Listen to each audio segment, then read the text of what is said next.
What is happening, best ever listeners? Welcome to the Best Ever CRE show. I am your host, Matt Faircloth, today with my segment called Next Level CRE, bringing all things that you do to the next level, whether that's your mindset, your business strategies, your real estate portfolio, whatever we got, whatever level you're at. I want to try and bring you to the next level through my segment on this program. Thank you guys for listening, by the way. If you guys like what we do here at the Best Ever CRE show, please subscribe to this channel. And on your podcast feed, and share it with a friend. Tell others about the good stuff, the good news happening here on Best Ever CRE, positive real estate minded commercial real estate conversations with me and all the other best ever hosts. So you guys can help us spread the word about this. Speaking of spreading the word, spread the word about this. The Best Ever Conference is officially the best ever. We won the award. That's it.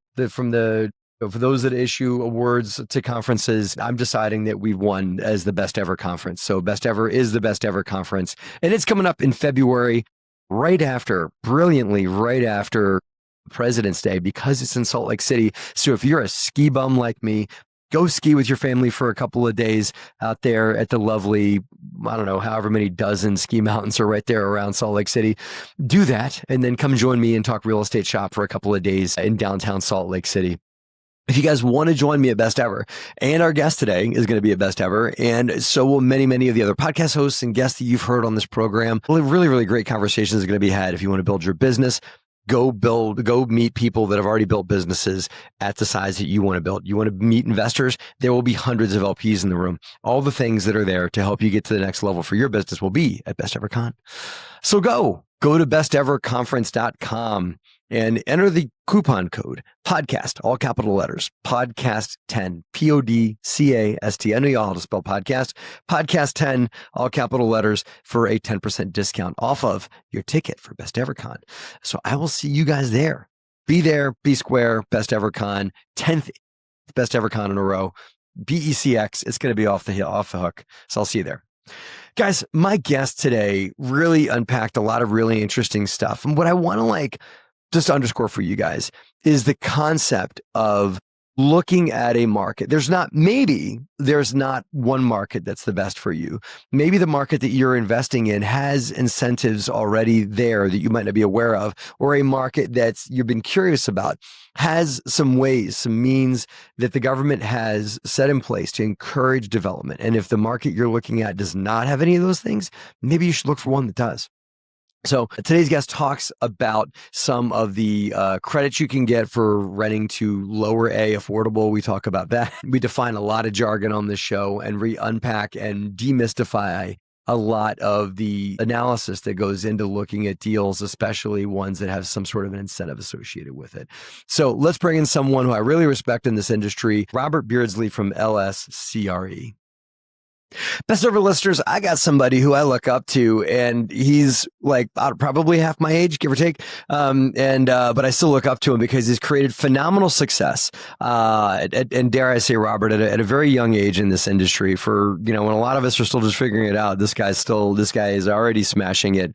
Told me offline, dropped out of college to get going and built out his industry. He wised up about halfway through and realized there's a lot brighter future out there. Probably read Rich Dad Poor Dad like the rest of us, but earlier in life, right? Robert Beardsley is one of the partners at LSCRE with $800 million, put your pinky next to your mouth, in dollars of assets under management and thousands and thousands of doors down in Texas. Robert Beardsley, welcome to the Best Ever CRE show today. Yeah, thanks, Matt, for having me. Good to have you, man. Yeah, I've seen you in the halls at you're always a regular at Best Ever Con. I'll see you out at Best Ever BECX coming up in a couple of months. I'll see you out there in Salt Lake City again. And I know you've always been a great contributor to the community. I'm looking forward to unpacking a few things with you today. So tell me, man, as I joke about, the age, and I'm sure you probably get a few rocks thrown at you for that every other hour or so in this industry, right? But I don't even want to go there. I want to talk about just what you are, because you've manifested a lot of success for your company and for yourself.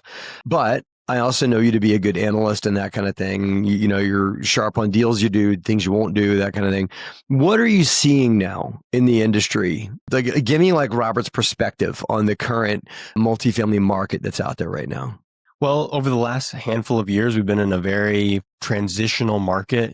For many of us, we only experienced the market going up for many years. And after 2022, things were mostly going down, and bad news after bad news, from oversupply to concessions to lowering occupancies and so on and so forth.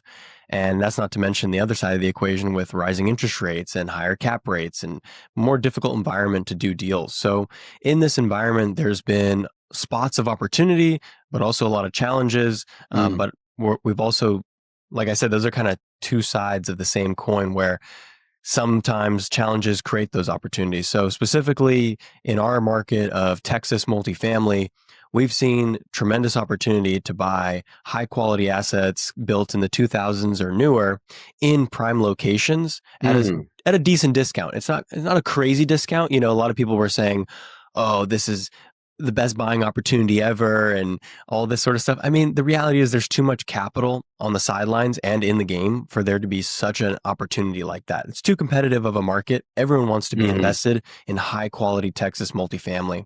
So it's not like you're going to be buying at 7 or 8 caps again, which some people are still on the sidelines holding out for. So God bless them. I don't see that happening, man, because like I've debated this with people, that there's been this whole concept of like, oh, you know what? Well, at some point, multifamily prices are going to go back to where they were in 2015, 2013, whatever. And there'll be this feeding frenzy. I'm old enough to have invested in 2007, 8, 9. That did happen. But that was a different equation because the whole market was inflated through, artificial mortgage, pumps and stuff like that, through a lot of the loans that were out there that you were able to get at no money down. That's not the world that you and I are in multifamily. And so, as you said, I think you nailed it. There's just too much demand for multifamily because it's still a needed asset class. We still have a housing shortage in America. So I don't see ever us getting to a world where multifamily is going to start trading at 7 or 8 cap and that kind of thing. And I've heard people say that they are waiting for that as well.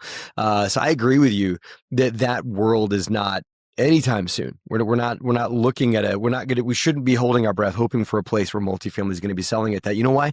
If it does, that means multifamily has lost its stability as an asset class. If multifamily starts trading at 7, 8, God bless, 9%. Oh, in the open market, maybe off market, you can get that kind of deal, but open market, that's going to change a lot of things. That means that the affinity for it, the stability of it is nowhere near as good anymore, which means your loans aren't going to be as good.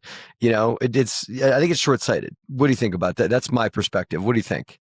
Well, absolutely, right. And the best deals are when no one wants to invest. And that's just a fact, right? It's kind of that classic, when it's the right time to invest, you won't want to. And that's because the time when prices are lowest is when there's no competition and everyone thinks you're crazy for even thinking about buying that property. So, and that time has passed. That time was kind of late 2023, early mid 2024. That was a very difficult time where the institutions were on the sidelines. There was really no good news and no one was really active. And so that's when we saw the bottom in prices. Now, it's not that way, right? People, the majority want to invest, and therefore you're not going to see those crazy prices. And if people do want to try to wade into those, hopefully 6, 7, 8 caps, they might need to bring their gun to the property when it's time to properly manage it. Right. Either to put to the owner's head and force them to sell, or it's a property that's where you're going to need a gun, right? I get it. So going back a bit, how did you guys navigate the 2020 because a lot of folks that I know, including my company, stuff that we bought in 2020 to 2022, you're buying at the bottom, and then you're buying at the bottom of rates, buying at the bottom of cap rates and that kind of thing. And then things spiked a bit, right? How did your company, how did LSCR navigate that? To your point, you can kind of simplify investing down to basically the year in which you bought the property. So I can pretty much tell you everything about your investment based on the year that it was done. So if you tell me, hey, I invested in a deal in 2021, I could probably guess that you're probably not too happy about that deal. And then conversely, if someone invested in 2024 or maybe 2016, they're probably pretty happy about those deals. And that's just the nature of the cycle. So for the deals that we acquired in 2021 and 2022, those are our most struggling assets. Those are deals that we paid the top price for, and the big difference with us, and the thing that is most fortunate about our portfolio, is that we shied away more so from bridge loans. So we have more stable financing in place, which is a big differentiator in terms of kind of and overpaying and being in trouble. And the other thing that we also did is we started to shy away from value add opportunities, because we felt like the market was very competitive and you were paying kind of Class A prices for Class C properties. And so that didn't make a ton of sense for us. So we actually started looking at deals instead of doing a value add and trying to raise the NOI of the property by raising rents. We were actually looking at opportunities to do affordable housing projects where we would actually lower the rents, and through a tax exemption, still be able to raise the NOI. So it's a different type of value add. I want to jump all over that in just a second, because I do know that is an angle you guys took, and that's a unique angle.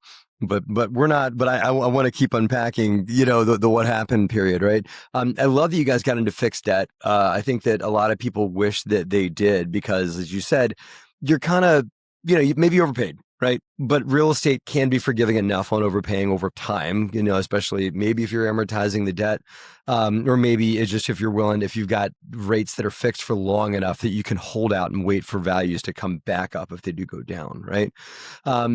Did you guys have to navigate any of the for a best ever listener that does have stuff on bridge debt, that kind of thing?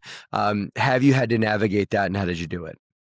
Yes, absolutely. We have one bridge loan in the portfolio currently, and it's a struggling asset purchased in 2021.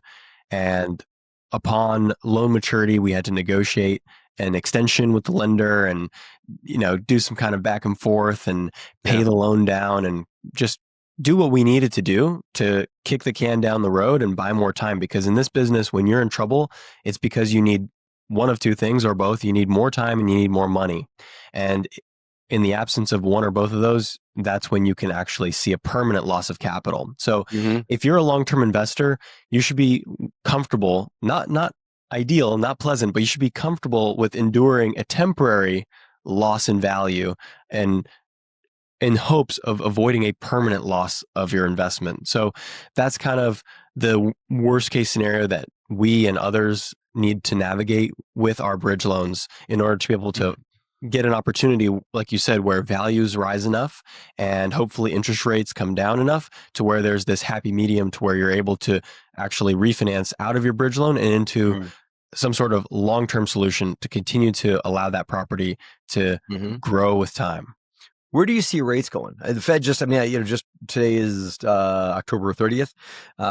Happy almost Halloween. And the Fed just dropped the rate. Yesterday, dropped it by a quarter point. I know it's not directly correlated, right? Like one of my other friends, Jay Scott, posted on Facebook immediately that as soon as the Fed did that, the 10-year went up when that happened, right? So I know they're not tied exactly together, but what is your forecasting on maybe what the Fed's going to take action to, but more importantly, how it's going to affect our market, what you and I do in the real estate investing space? So I've been a proponent of rates coming down, or I had the belief that rates would be coming down over the last couple of years, and so far so good. I've been right. We've seen a dramatic decrease in treasuries over the last year or so, and so that's helpful to see, because now we're looking at, unfortunately, to your point, the Fed lowered rates yesterday, and now we've got 2 days in a row of rising treasuries, and we, that's a whole other rabbit hole that we could go down. But basically, I'm looking at the ticker today, and the 5-year Treasury yield is at 3.75. So if you're looking to get a loan, you're looking at somewhere in the low to mid 5% range for some sort of 5-year debt. And that rate, that's just low enough to really kind of keep transactions going. But back when treasuries were 4 to 4.5, it was just simply too high for buyers to make sense of the prices that sellers were offering. And there was almost no deals getting done. So we're let me just pause you, because the seller's not going to trade at a cap rate that financing at those interest rates are going to work, which is why we are at like a stalemate in 2023. Part of 2024 is, sellers are still wanting 5.5, 6 cap on a good asset. And rates are higher than that. So you're going in upside down, right? They were higher than that. So now they've come down, they've clipped back down a bit. Is that a good summary?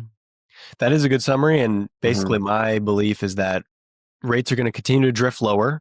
Hmm. So yes, treasury rates have popped up last couple of days because I believe the treasury market basically has kind of sighed in relief that the Fed did lower rates. And Yeah. the idea is that if the Fed is proactive enough with lowering rates, they're going to stimulate the labor market enough to avoid a recession. And Yeah. if we stay out of a recession, then essentially bond traders around the world, investors around the world can take a more risk on approach and they can sell their risk off assets, right? Like the safe haven of treasuries. They can sell those and invest in riskier assets like stocks, real estate, venture Hmm. capital, private equity. So that's kind of the reason behind that Mm. trade up in treasuries over the last couple of days. But overall, I still think we're on a downward trend because I think inflation is on a downward trend. And at this point in time, the Fed has a dual mandate, which is to battle inflation and to battle stable pricing and well, inflation and stable pricing and employment, right? They Yeah. want to make sure everyone has jobs. That's And their right mission. now, they're Just those two things. Yeah. much more concerned about the labor market, which is, depending on what you believe and what data you're looking at, could be quite shaky. Yeah. So you're an not anti. You're a call it like soft landing. I kind of hate that term because it gets overused, right? But I'll use it just because why not, right? You're a soft landing forecasting kind of guy. You think that the market's going to just slowly burn its way through the inflation, burn its way through the excess cash in the market, burn its way through all that kind of stuff, and just kind of simmer down a bit, and we're not going to have a recession. You're not a recession predictor because some folks are, some folks are not, right? Yeah, I was a hard landing guy for a long time. Yeah. And I was saying we're going to have a recession and therefore we're going to have a crash in rates. Because if we do Hmm. have a recession, then the Fed's going to lower rates a lot more than expected. And Yeah. treasuries are going to fall in line as well. Because in recession, people are going to take risk off and they're going to buy treasuries, which will push the yields down. And so I was for a long time pounding the table for that. But it's been so long that I'm Yeah. starting to lose my conviction there and never thought I would be a Yeah. soft landing kind So of if there guy. were But a recession, right? We're down the rabbit hole, but hey, this is great. If we do have a recession, it would affect the ability of a lot of our residents to maintain jobs. It would affect jobs. It would flow over to the top line revenue side of any real estate investor's portfolio. Then it would also, the Fed reacts to that because they're, like you said, their job is to fight inflation, keep costs low, and keep jobs high, right? So there's a recession, so that's going to affect jobs. Fed starts throwing rate cuts way heavier than a quarter point, which is what we got yesterday. They start throwing heavier rate cuts down. How to talk me through real quick how that drops? Because you're saying the result is that you and I get to borrow money a lot less because that's our consolation prize is our rates go way down because the treasury does. Walk me through how that correlation happens. I'm not challenging it. I just want to make sure the best of our listeners see this big circle of rates, inflation, and the economy. I'm trying to make it simple enough that we can all get our head around the key factors that affect our industry. yeah, an oversimplified scenario, people think in their mind is, well, I love lower rates. I want to borrow for less, right? But rates aren't going to go lower for no reason, right? And it actually would be an Mm, unfortunate, dark reason. It would be a recession, right? And so, yeah. like you said, just so everyone understands, the only reason why the Fed would be compelled to cut rates dramatically, like you said, is if they're trying to combat a very weak job market. Because in Hmm. their mind, they think that monetary policy is their way to stimulate the economy. Lower rates means companies can borrow for cheaper and therefore they'll hire more people and they can grow the economy, which will grow more jobs. So in the absence of a strong economy, you'll see that stimulation through lower rates. But to your point, if we are in a recession, will there be tenants to pay the rent anyway? So you might be able to, have cheaper debt, but what's going to happen to your NOI? And that's something that concerns me a lot as well. Hmm. And that my belief in regard to that is that you want to be owning in higher quality locations where there's more resilience in terms of employment. You want to see a better affordability score, meaning that your residents pay rent as maybe like 20%, certainly no more than 30% as a share of their income. The Mm. more affordable, the better. And also, you want to hopefully I mean, all else being equal, you'd prefer your tenants to be richer rather than poor. You'd prefer them to have more savings, more income, a more stable job. And that's kind of counter to what a lot of people believe, because a lot of people believe that if they own a Class C property in a recession, those do better because people trade down. But in my belief, that's just simply not the case, because those are the people who are most income insecure. If they lose their job, they have no savings to cover. They're going to have to be moved out. And that's just the nature of Class C apartments. Yeah.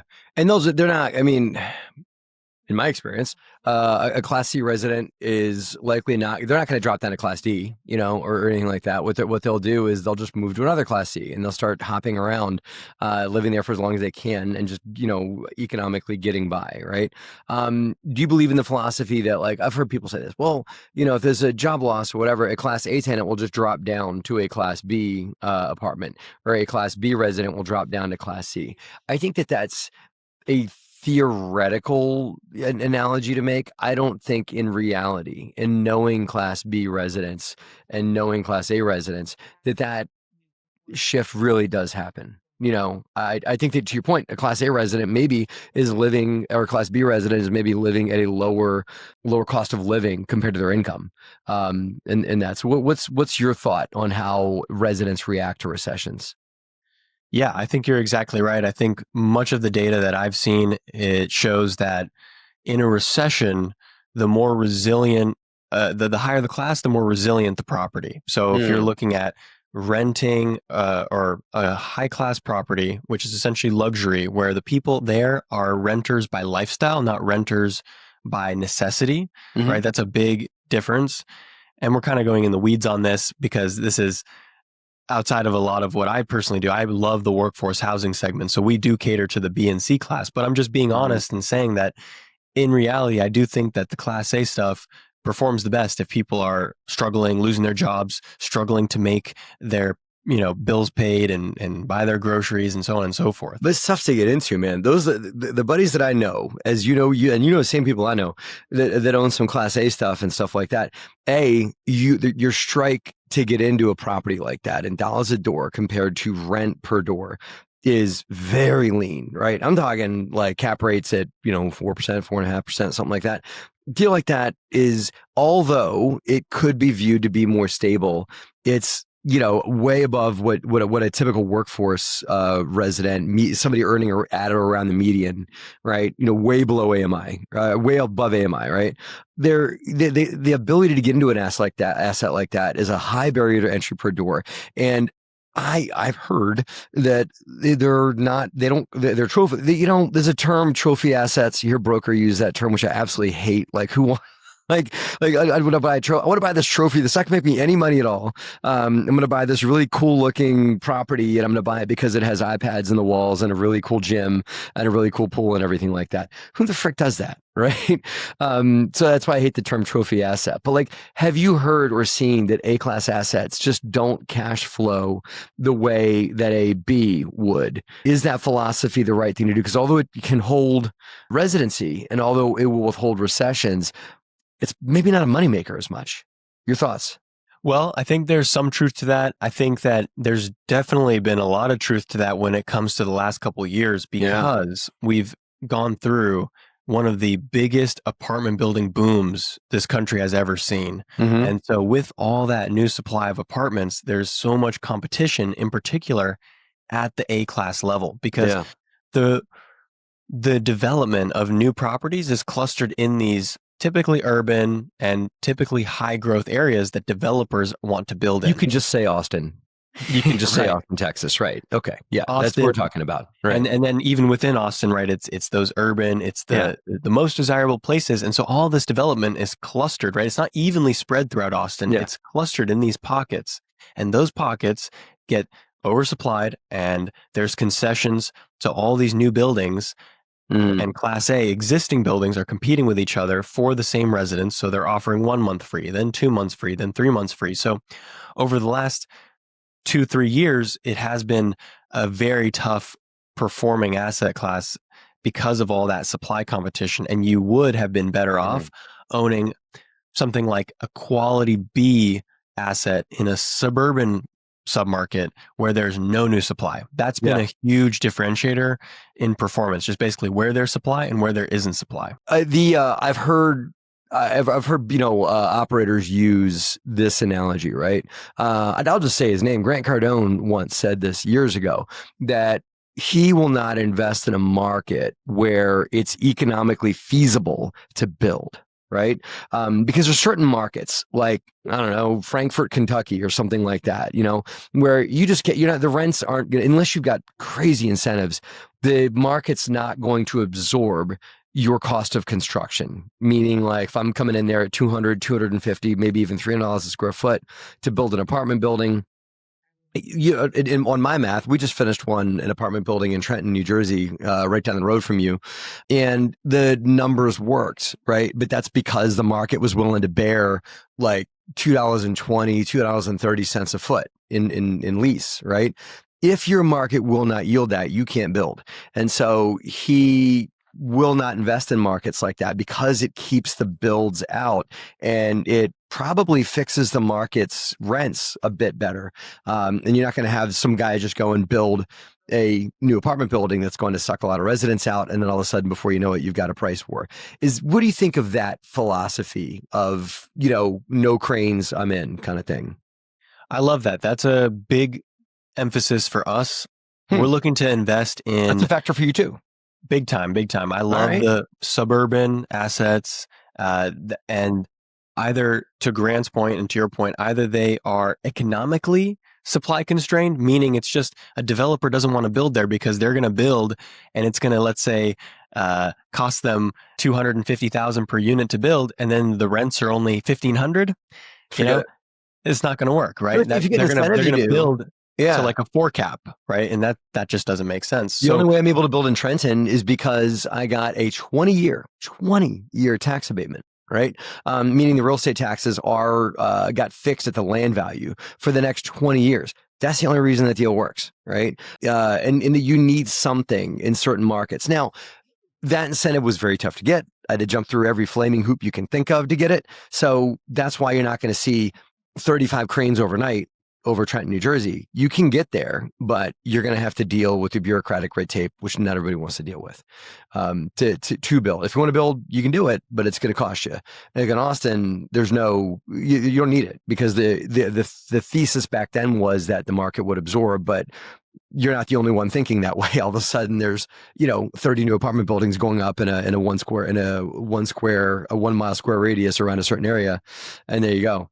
Do you believe Austin's going to come back from the decline in rents that it's seen? Do you think that it'll recover, and why? Yes, I do. I think that the things that make Austin a compelling market for residents and for businesses, Jobs, will continue to be the case. Yeah. So I think it will continue. I'm far from an Austin expert. We actually don't own anything there, but my only kind of thing that I've heard, and again, I don't know much about, is just the size of the town, right? The infrastructure, the roads, and everything else. Like, how is that city going to adapt to the population from going from nothing to a million, 2 million, and beyond, and going there and more? Yeah, so that's a question. But I really like how you bring up the Trenton, New Jersey example, because that's a beautiful example of political supply constraint, right? Mm-hmm. It's a blue state. It's tough to build in. It's a lot of red tape and all that. And that's really great for existing owners. So as much as people love to complain about being a landlord sucks in New York, and being a landlord sucks in California, and it sucks in Jersey too. And it sucks in Jersey, and these blue states are evil.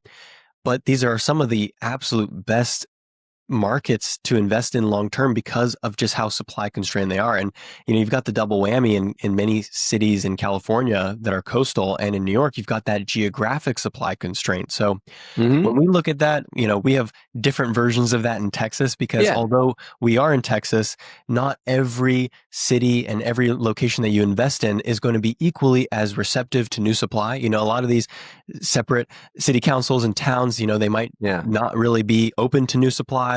There might not really be any available land. And so there's different factors that we look at to not just see, is there no new supply right now, but also what's the likelihood of new supply in the future as well? Yeah. Absolutely. Absolutely. One quick, for that piece of land in Trenton, I bought it from the city of Trenton. So there are our markets that need developers, that need influx of cash. Austin does not need any help at all. And by the way, I know you don't own in Austin, and not nor do I, but it appears to be my punching bag on this show these days that a lot of my guests, I tend to steer the conversation towards their thoughts on Austin for some reason or another, because that for many, many years was where all the cool kids were, and where all the cool kids were investing. I'm glad you're not a cool kid like me. I'm not a cool kid either, and so it's fun to just talk about. But I believe that Austin, I agree with you, will certainly recover long term. But it's one of those markets that is a boom and bust market. But you know what, Robert? We should probably put Austin down. Let's leave it alone. It's a great American city. It's going to continue to flourish and grow, I'm sure. If Elon Musk loves it and all the other developers and people that are building businesses there, I'm sure it's a great place.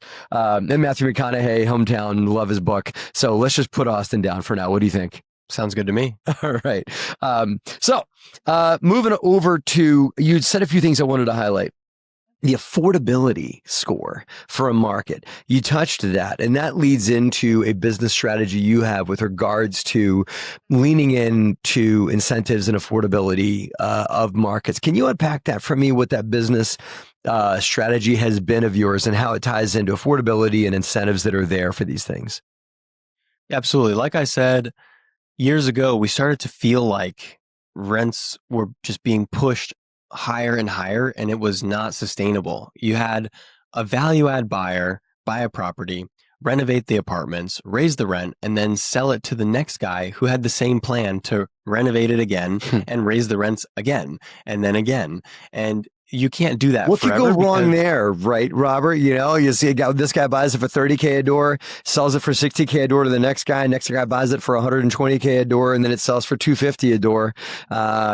It's not musical chairs, is it? You know, no. And at some point, yeah, at some point, the resident is going to tap out and say, "Hey, it doesn't matter how nice of a renovation you give me. This is all I'm willing to pay." Yeah. So and it still might be like a 1970s built C-Class, not for nothing. Well, that's true too, right? You can renovate a property as much as you want. You can't change the bones, you can't change the 8-foot ceilings, and so on. Yeah. So what we felt was that was not a winning business plan for all deals, and we started to think about what would be a different opportunity. And as I mentioned earlier, we stumbled upon this affordable housing strategy, which we really fell in love with because we love the idea of preserving affordable housing, not having to tear out perfectly good kitchens and flooring and paint schemes just to try to get $100 rent increase, right? If we can actually just maintain the property, preserve its affordability, and in exchange get a property tax exemption by doing various partnerships with nonprofits or housing authorities, this is a strategy that we thought was actually less risk and allowing us to achieve a similar return. So that's what we started doing in 2023. And now we've done about 14 of these partnerships. So you're looking at a deal, 123 Main Street, 200 unit apartment complex. Do the rents need to be at a certain level when you're looking at it to say, okay, that's an air quote. I have to air quote because a lot of people, Robert, think affordable means Section 8, right? And it does not mean Section 8. What does affordable mean in your context? Let's define that for the best ever listeners. And then we'll keep going into the parameters that get Robert to at least a yes, let's keep looking at this deal. So what does affordable mean in your definition? Yeah, well, the affordable housing world is a world unto its own. And so in the affordable housing world, people refer to different types of projects as capital A affordable and lowercase a affordable, or big A affordable and little a affordable. Oh boy. And basically, the big A affordable, this is official affordable housing. These are like government HAP contracts and with the Section 8 or LURAs and LIHTC, exactly. And so LIHTC these are for low income housing tax credits. Best of our listeners, I know all about it because that's what happens a lot in New Jersey to get things out of the ground. So I have not done a LIHTC deal myself. Have you done LIHTC before, Robert? No, we were close, but we actually have not done one. So those are the real deal. Those are big A affordable. Those are the real projects. And typically with those a are lot of offering. government involvement, sometimes government support for rent. We need these kinds of projects in America, but you're not talking about that. You're not talking about things where, there's government supported rental income, heavy tax credit incentives coming in for renting what you and I would probably say way below the median in affordable and what AMI is. And if that's a factor you'd like to keep using here, we can define what AMI means and why it does play into these conversations. Yeah. Affordable housing is all about AMI, which is area median income. So you're only really adding affordable or preserving affordable housing if you're renting at or below area median income. And so Give me an example. Yeah, so an example would be, let's say the area median income for a certain area is $80,000 per year. Is And so is that a family or an individual earning that much money? So there's various definitions, and it does vary by size of household. But let's just say that's a 2-person household. Okay, so husband and wife making a total $80,000 of $80,000. right? Maybe one person working, or maybe both of them working, but they make around 80. They can't make much more than that because then they're way above AMI. And the tea leaves would say they could afford to live somewhere else. Maybe they could afford to buy a house, but unfortunately, somebody making around 80K these days likely is not going to afford to buy a home in most, it's going to be tough to buy a home in most markets. So that is probably an American renter, somebody making 80K, give or take, right? Yeah, it all depends on the location. And so in some locations that could be high income, in some locations that could be low. So that's why you want to benchmark based on the area median income. Right. And if you want to be serving affordable housing, you'd want to be renting to residents who earn less than the area median income. And typically, I see, it's 80% of the area median income as a threshold, and then also 60% considered low income if you're making 60% of the area median income. And then what you would do is you would take that maximum income and then you would divide it by 3, divide by 12, right? Because 3 would be 33%. So 33% of their income would go to rent, and then you divide that by 12 to find the monthly rent. So you're the math guy. Let's do it for real. So like 80K. You're probably doing this in your head right now.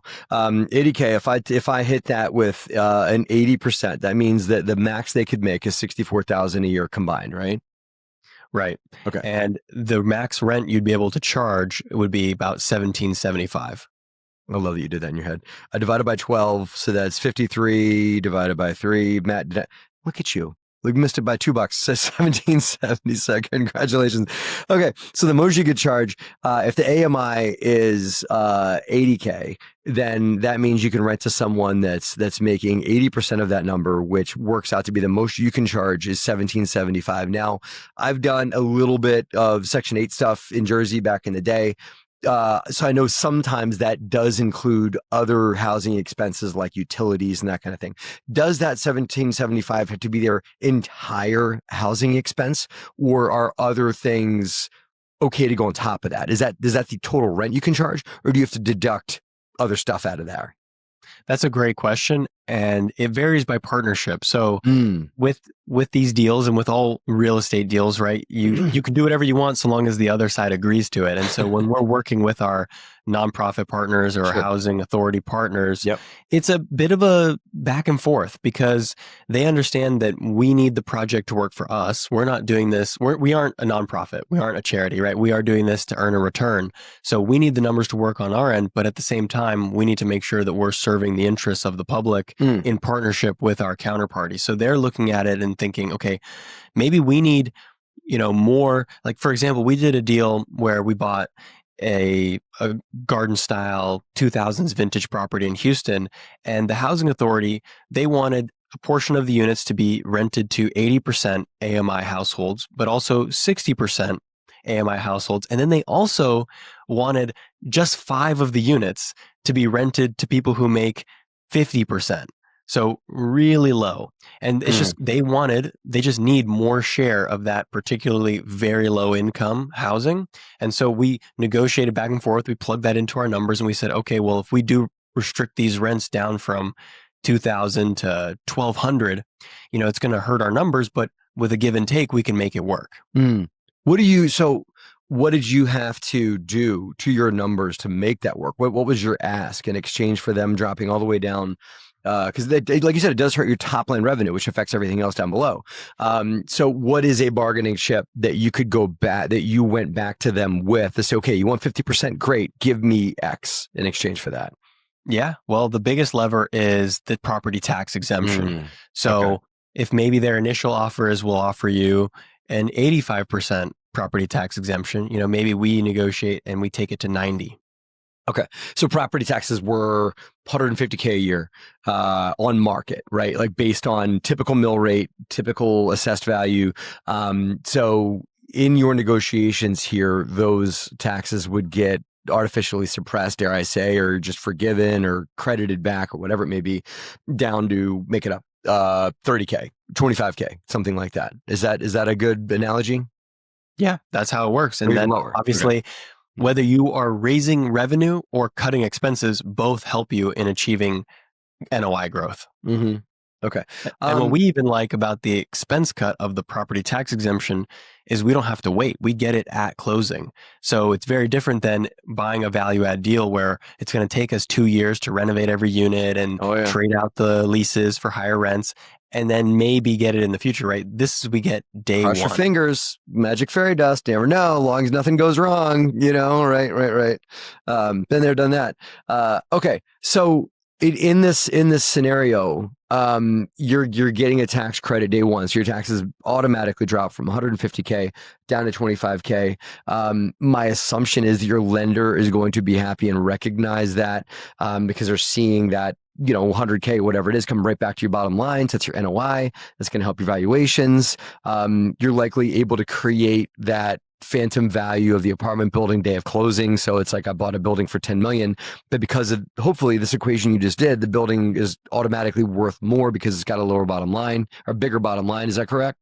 That is correct. And the lender, like you said, looks favorably upon this for various reasons. Number one, because we do a lot of debt, like many in multifamily, with Fannie Mae and Freddie Mac, which are government-sponsored enterprises that are mission-driven. And so they favor mission-driven housing, which is lower income. So when they see these affordable housing deals, we can get better terms and it's a better execution. Yeah.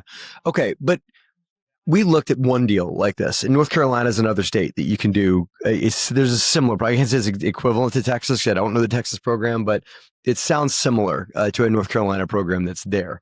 I think also the same program exists-ish in South Carolina too. When we looked at a deal, one of the numbers we got stuck on was that if I look at the rent credits, forgive me if that's not the word to use here, right? But the change, like let's just pretend average AMI or the average rent for the apartment complex is $2,000. To achieve the AMI equation you just did, I might have to drop per door by $500, right? Just to get to the qualify for the AMI program you're talking about, right? Multiply that $500 per month times the number of units I got 100 units, whatever it is, times 12. That reduction in bottom line, the way all that flows to the NOI at the bottom of the equation was well more than the real estate tax that we were going to get. Meaning, like, let's just add it all up. Let's say it works out to be like $250,000 a year. I'm taking a reduction in top line income would be right, but I'm going to get $100,000 savings in real estate taxes in exchange for taking $250 out of my pocket on the top line. Right? Is that equation didn't work on that deal? Does that equation exist on deals that you're doing, or are you looking for opportunities where the reduction that you have to give on the top is less than what the tax credit is? Like, do your deals typically increase NOI bottom line, or does that not need to happen for the deal to get you excited? Yeah, well, forgive me, I totally shorthanded all that, and I hope it came across okay. No, I totally get where you're coming from. Got it. And we are a for-profit business, so if right, we would never do a business plan that would actually take income away from the property. Bottom line income. It would have to be bottom line accretive, meaning the reduction in rents is less than the reduction in property taxes. Got it. Okay, cool. So the deal I was looking at in North Carolina was a garbage deal, probably. And I know you look at a lot more than Well, we it do. could There have been was, a great deal for market rate, right? Because it yeah. just means the rents are high. It could mean it's just in such a good location that it's not really a candidate for the preservation of affordable housing. Oh, it was all the things. It was a new, but the problem that I had was it was not just it was not an existing deal. It was a new construction deal. Post inflation, post mess happening in the economy. So the cost to build a building was like, 30% more than it would have been a couple of years ago. So for all those reasons, our cost to get into the project was way excessive for the numbers to shake out. So the only way to make it work would be market rate, which the town had already said, hey, to do this, if you want to build this apartment building, you have to have an AMI component. So they kind of cut their own, they cut their own throat there, the town did, by making it something that just the math doesn't math, and maybe LIHTC works, that kind of thing, which is not something we're willing to do. Anyway, you're not interviewing me, I'm interviewing you. Let's get back to your stuff. So when you look at a deal, this is something that's really been a question that's been burning me up here. You look at a deal, you're looking at existing stuff, not new construction. Yes. Yeah.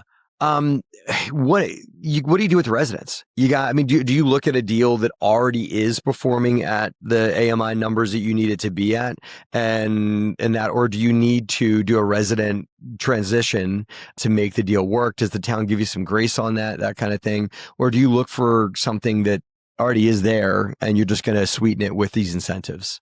Well, the closer to being already in line with the restrictions, the better. But inevitably, there's going to be a transition period. So typically, it takes a year or two to get the property in full compliance, where we have to first of all certify every single resident. We have to verify their income. We have to have them come in and sign a document that states their income and make sure that it's in compliance with the units. And so we take a look at the rent roll. We try to analyze all the existing residents and figure out, okay, let's allocate the affordable units to existing residents that qualify as much as possible so that there's as little gyration as possible. But then naturally, we have to, at some point, not renew residents if they don't meet the compliance. But I was going to ask you, like, what happens if they, honestly, this is like this is a weird thing to ask, but what happens if the resident makes too much money? They make more than they should to live in your apartment building. Yeah. Then unfortunately, if you absolutely need their unit to be an affordable unit and you have no other options, then you would not renew their lease and you would have to vacate it. But for all of our projects, 50% of the units are set aside to affordable housing and 50% of the units are market rate. Oh, so you still have plenty of opportunity to lease at a fair market rate with no income restriction. I see. Because in a typical apartment building is going to have, typical attrition rates, meaning like that's like a landlord slang way of saying people moving out, right?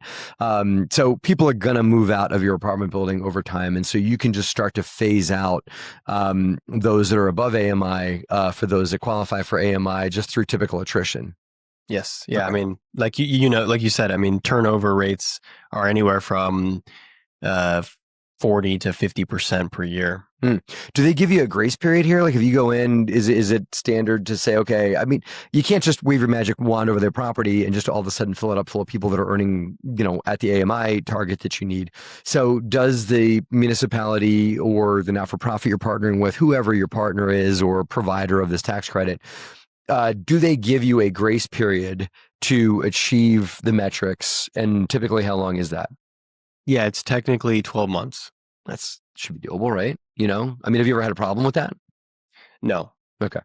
Yeah. Or do you how long does it normally take to do? Because of attrition, it's something that can shift. Do you come in less than that 12 months? No, it takes all of 12 months. Every minute of it, right? Yeah, every minute. A little bit of sweat on month 11 and a half, right? Got it. So, and for all these things, you get a forgiveness of real estate taxes, right? So it sounds like a pretty good deal, and it sounds like something that all things add up. But it also, is this more of a cash flow play, or can this, because multifamily typically plays into the appreciation game, right? I'm, as you said, value add. I'm going to push my rents $50, $100 or whatever it is, and and over time make the property make more in the bottom line. That's like the value add game that you said that you're shying away from these days. That's an appreciation game because cap rates are low, so I can get NOI up and everything like that. And I heard somebody on stage say, for every dollar I get out of my residence in revenue, I've increased my building by 14x of that because of the cap rate equation. You're not doing that, right? Or does this still play toward appreciation, or is this mostly a cash flow play? I would say it certainly still is an appreciation play because you are increasing the value of the property through the tax exemption. So it is creating terminal value. The property, the structure is assumable for the next buyer. So you've created value for the next buyer to pay for. Also, what's really beautiful about the income and rent restricted units is that they can go up in rent every year, subject to the annual increase in area median income. That's what I was going to ask you. Like rental increases are based on some municipality, some governing authority is saying we determine the AMI to be 81,000 a year versus 80,000, and that changes all your metrics, correct? Yeah, so HUD actually, from the national level, HUD publishes area median incomes for every county across the country every year. And so, for example, in Houston, where we're most active, for the last 10 years, area median income has been going up by more than 3%. So you've been basically getting money in the bank, guaranteed 3% rent increases for 10 plus years. And that is on your affordable restricted units. And then, of course, on the market rate units, you're just subject to the market rent growth. Okay. And so you've been able to, as you've grown, right? So that's your growth metric, meaning like you can push rents over time, based on what how the AMI changes, and AMI hopefully won't go down if you pick the wrong market. I assume that it would, but in picking a market that's growing like Houston, Texas is, we just did a deal there, so we bought a hotel there. So next time you go to Houston, I'll put you up in my home 2 suites that we have. So but markets like that are growing are going to have increasing AMI. I would assume that you could see AMI go down if you pick the wrong market. Is that possible? That's very unlikely. It's yes. Yeah. And I wouldn't, that's probably not a market that is in really need of affordable housing. Okay. It could be a market that has a ton of job loss or something like that. I mean, I assume there is an equation, but that does mean there's got to be some other metrics that's not working for that market. So if you pick a market that does show growth, there does need to be affordable housing, especially a market that's growing to a point where market rents are increasing a lot. I know we already threw some rocks at Austin. Austin probably is a market that there should be more affordable housing in, given how much it's grown, right? Have you been able to trade out of these deals with buyers that want to buy into this? Anybody ever given you any flack for buying with these caps on what you can charge in rents? Or has there been affinity enough for these deals you haven't had a problem selling? Well, we haven't sold any of our projects yet. We are planning to be a good partner with our affordable housing partners and a long-term holder of the assets, but we have seen various properties in similar structures sell around us, and the response has been very positive. The cap rate that it trades at is commensurate with a market rate cap rate, if not even lower. So it's almost as if people appreciate the structure so much that they're willing to pay a lower cap rate for these projects versus a market rate deal. If a best ever listener is intrigued by, stepping into these incentives on affordable housing, I know you're doing it in Houston and primarily in Houston. Are you aware, have you researched other markets that a best ever listener could consider doing something like this? And maybe they don't want to be in Texas. Maybe they want to be in their own backyard, or they want to not compete with you. They want to be somewhere else. Have you researched other markets that it's possible to do this? Not too much. I know, like you mentioned, the Carolinas, there's nonprofit partnership opportunities, which is, some crossover, some differences. Also in Florida, there's the Live Local Act, which also there's an opportunity there for certain AMI restrictions and things like that on existing and new development. But other than that, I haven't really spent much time researching other markets. We only own in Texas, so we're very focused. We're vertically integrated as well, so our property management team is based in Houston, and we manage all of our own property. So we have over 200 employees, so it's very difficult for us to even consider buying in another market, because that means we'd have to be putting people on planes and have to spool up a whole new kind of department, if you That's a will. mess. That's a mess. You don't want to do that.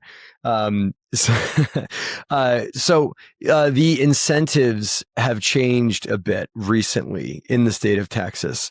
Tell me more about what's happened, because I had another guest here on the show talking about this program specifically and how it was either going away or changing.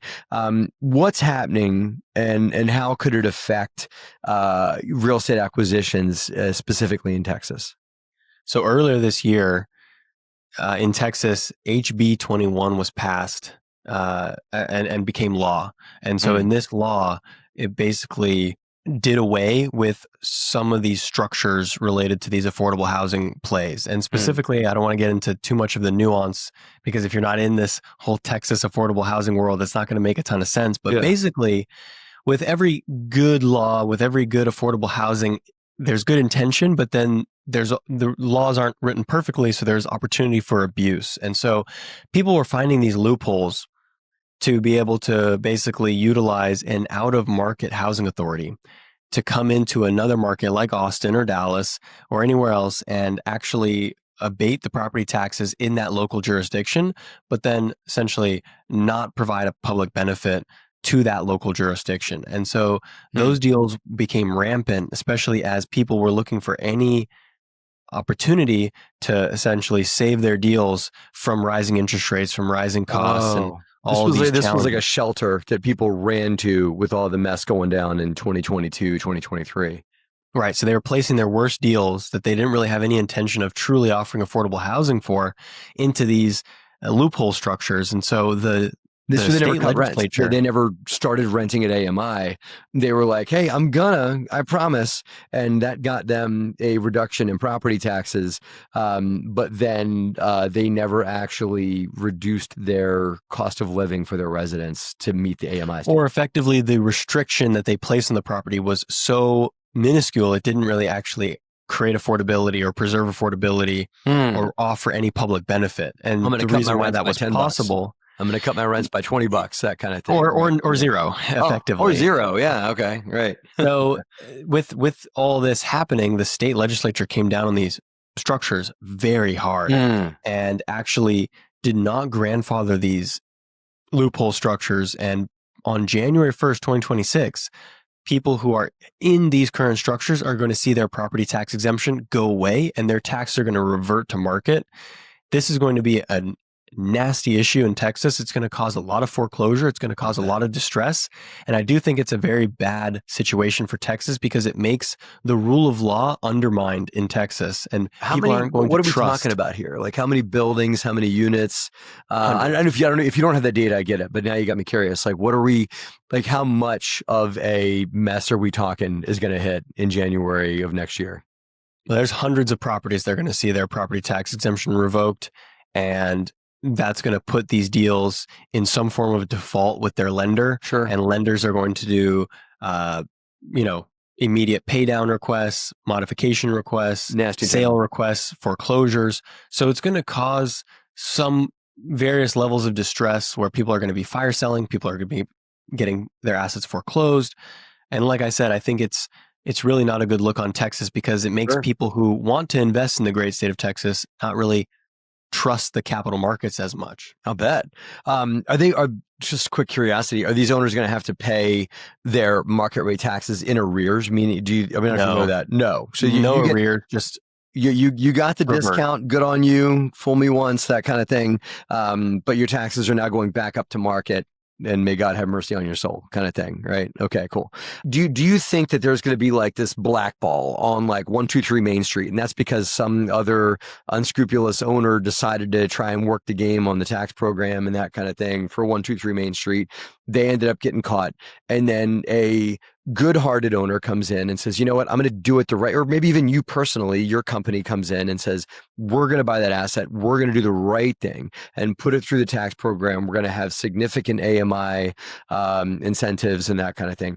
Do you think those those specific addresses are going to have blackballs on them, or is there an opportunity for a best ever listener to maybe, I hate this term, take advantage, but like to use this as an opportunity to get into Texas or expand in Texas, given all these deals coming in, and to apply your strategy for those new assets? That's a really good question. I think unfortunately no, because Yeah. the properties Bad where taste in the mouth kind of thing. so here's the thing, right? If someone wanted to do this structure in the more safe way, then they would have. The problem is these deals were not approved by the local jurisdiction. So then people went to these out of market housing authorities through this loophole. And Okay. so these properties were not a fit really for affordable housing to begin with. This should have been the program to begin with. And they got, and these and so folks when got they some, revert, yeah. they're just going to have to suffer by just paying the market rate taxes. And here's the other big thing. Unfortunately, all this political drama surrounding this loophole structure has really spoiled the party for everyone. And now we haven't seen any of these, not any, we've seen very few fully compliant or kosher or normal deals in the affordable structure get done at all. So we haven't done one of these deals in nearly a year because of all this new political issues. Because of all these other, bad actors kind of spoiled it for the good actors. It's always that way, isn't it? It's always a couple of asshole bad actors that get in here and mess it up for everybody, right? So that sounds like what's happened in this case as well, that somebody came in and a lot of folks came in, got greedy, right? Greed gland kicks in. I get that you're not doing it for greed. You're actually, I commend you. You're doing it, honestly, it seems like, to really address your real need we have in America and learning how to play into the incentive that's there around that need. And there's other folks that took advantage. When you said they brought in somebody from out of the area, are you talking about like a not-for-profit from out of state, or like a phantom not-for-profit that's just set up and